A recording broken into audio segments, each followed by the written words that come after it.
Hello, everyone, and welcome to another edition of the NFL Draft Triple Take presented by UPMC. I'm Mike Pursuta, joined as always by Matt Williamson and Dale Lawley. The draft is getting closer and closer. It'll be here before we know it, but before it gets here, guys, we're going to do another mock rounds 1 through 3. And before we get rolling here, I just want to let everybody know what the parameters and protocols of our program here are all about. We've done this one time previously. What we're doing in this exercise is drafting for the Steelers rounds 1 through 3. Now, a couple of things to note. We are drafting for the Steelers, but it is our opinion. We put our heads together and come up with who we think should be the selection round by round going through the third round. This is in no way affiliated with the Steelers. We're also using the Pro Football Focus mock draft simulator. Dale has become, I would say, expert at navigating this thing. I do them a lot. And Pro Football Focus will tell us who's available when the Steelers' turn comes around, and then we put our heads together and figure out who our pick would be. Now, we did this one time previously, and we traded down, actually traded out of the 20th overall pick. You guys talked me into that. And it worked out well. It worked out really well. The last time we did this, the Steelers made a trade with the Cardinals and went down to 27th overall. Arizona got the 20th pick. The Steelers also got the 66th overall selection for their trouble. And what we came up with at 27, Oregon center Jackson Powers-Johnson.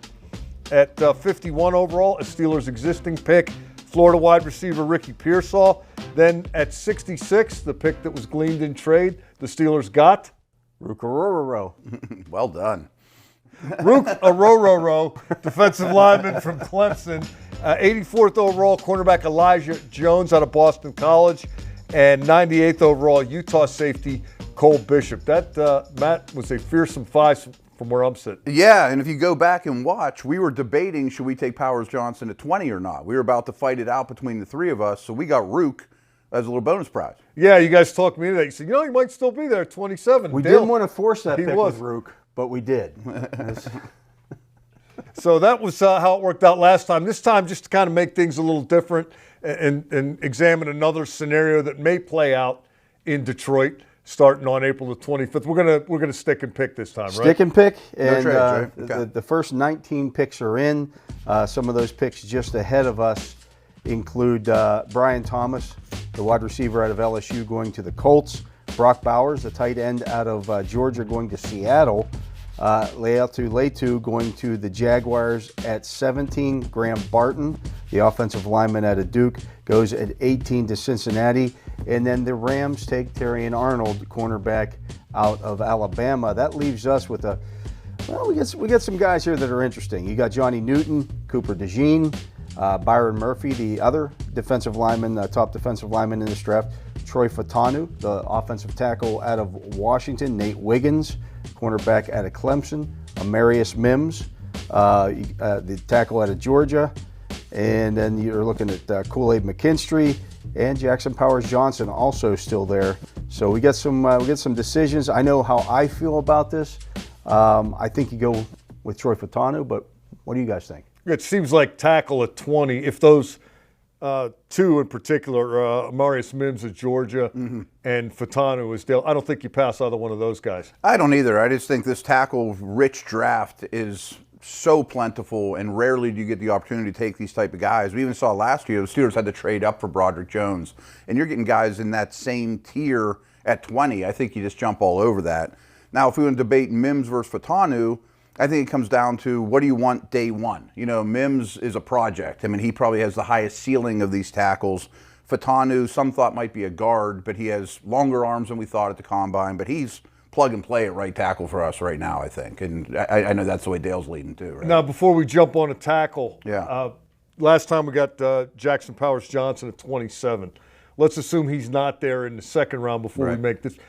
Are we comfortable that there would be a center capable alternative selection to Jackson Powers-Johnson?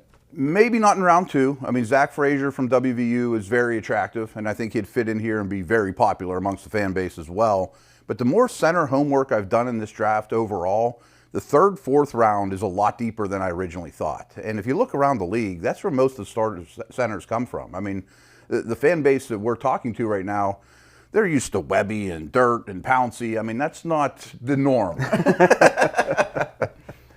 So we'll agree to roll the dice on a center in subsequent rounds and go for the tackle here. Tackles get scooped up quick, centers don't. I'll make it unanimous. Troy Fatano? Troy Fatano, hit it. There you go.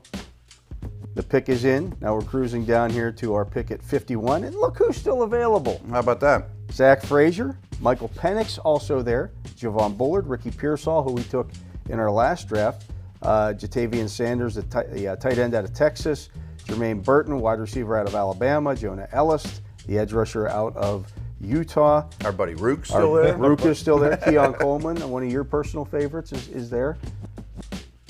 I know you're a Pearsall fan, but are you thinking center, or what's your thoughts here, Michael? I'm thinking that I was willing to roll the dice on the first round on a center. Mm-hmm. No offense to your research, I'm taking one now. No, I don't disagree. I think he's a plug-and-play player. Yeah. He's one of those. I think Barton falls into that category, but he'll be long gone. Yeah. Powers Johnson and Frazier. Not that I don't like anybody else at the position, but I really like Frazier. You talk about firming up your offensive line with a tackle center and then just being done and hopefully being done for a long time. Yeah, and I think even what he's done, the film's outstanding, but his offseason coming back from the injury the way he did, quickly enough to participate at the Combine and his pro day, showed me a lot of want to. Absolutely. He's got all the intangibles. He's got a heavy wrestling background. And when I used to work next door, I mean, you loved wrestlers in the trenches. They're tough. They know how to use their hands. They're always in shape. They understand leverage, and he kind of epitomizes that.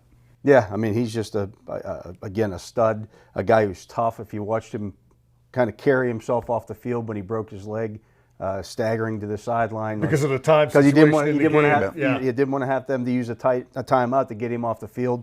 Yeah, sign me up. Fit in really well around here. Yeah. All right, so another unanimous selection. Boom. All right, let's battle it out on this third round. 2 picks. Round. We just fixed the offensive line.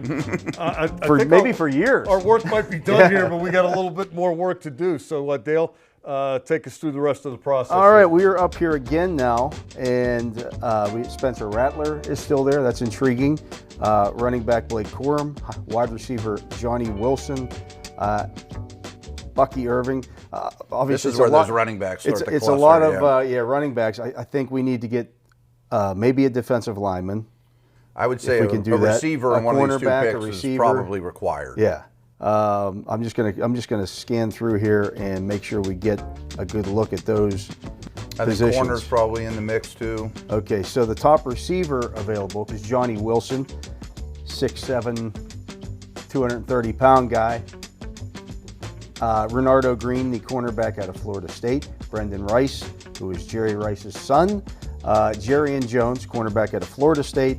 Michael Hall, the defensive lineman out of Ohio State. They seem to like guys from the Ohio State University here. He's a little shorter, though. Yeah, he's an explosive guy, but he doesn't have the Cam Hayward build, that's for sure. Jacob Cowing, the receiver out of Arizona. DJ James, cornerback out of Auburn. Dwayne Carter, defensive lineman out of Duke. Chris Abrams-Drain, cornerback out of Missouri. Jarvis Brownlee, cornerback out of Louisville. I don't adore what's That's pretty well picked over. Yeah, I don't either. Let me just take a closer look at wide receiver and just see if they break these positions down a little bit more.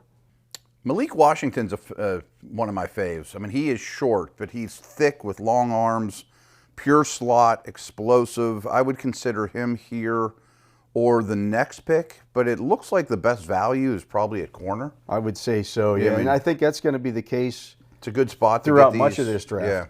Yeah. Just looking here at the guys available.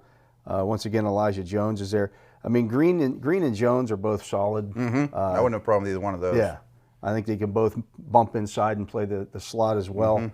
Mm-hmm. Now, the fact that some of these corners in this neighborhood and both these Florida State guys have slot and outside capabilities, I think is key for this team. Yeah, I agree with you.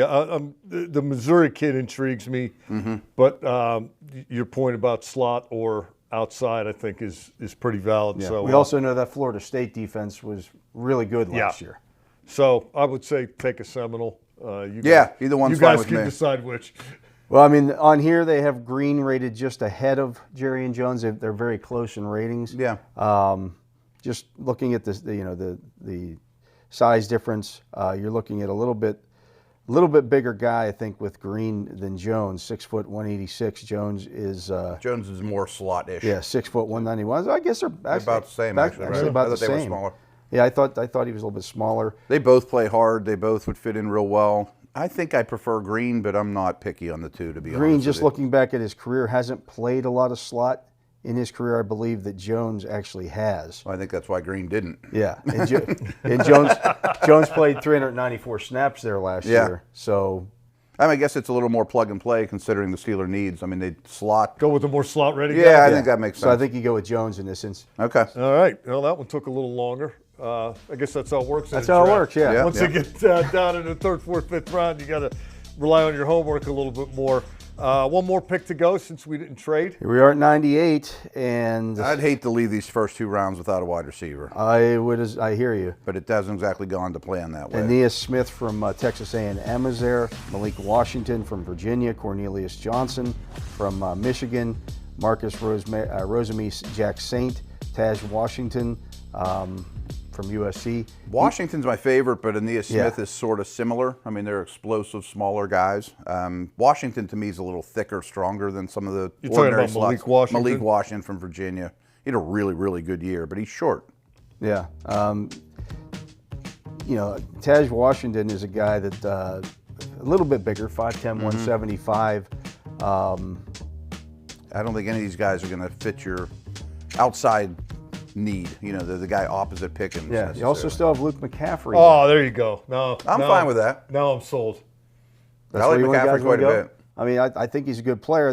They're telling us this is way before he should be drafted, but I don't care what they think. No, we know more than they do. We know, yeah, absolutely. No, I'm with you. Again, we're operating off the Pro Football Focus mock draft simulator. I really like Luke McCaffrey. I would even suggest he's not going to be here in the real world at this pick. He does seem to be gaining a lot of steam. But I mean, for he's our only been a purposes- receiver for a year or two. I mean, he's You know why? He was playing quarterback. right.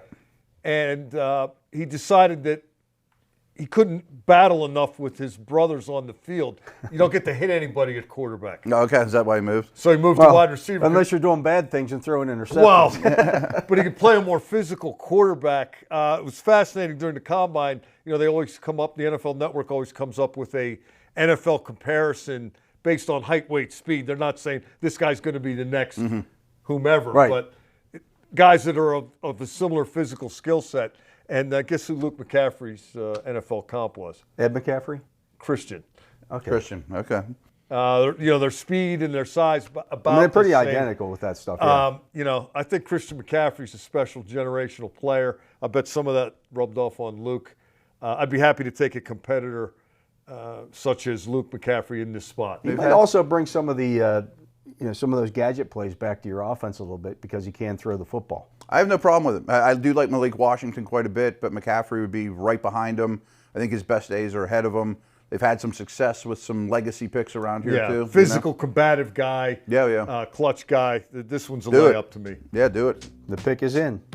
There you go. So to summarize, Dale, how'd we do?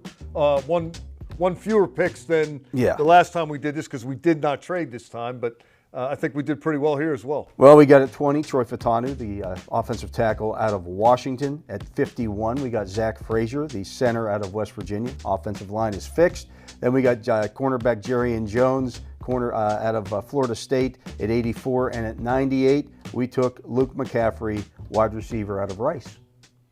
Fatanu's one of the most fun offensive linemen you'll ever watch. I mean, he is nasty. He's quick. You don't have to know anything about scouting or O-line play, and you watch him, and you'll be very happy with this pick.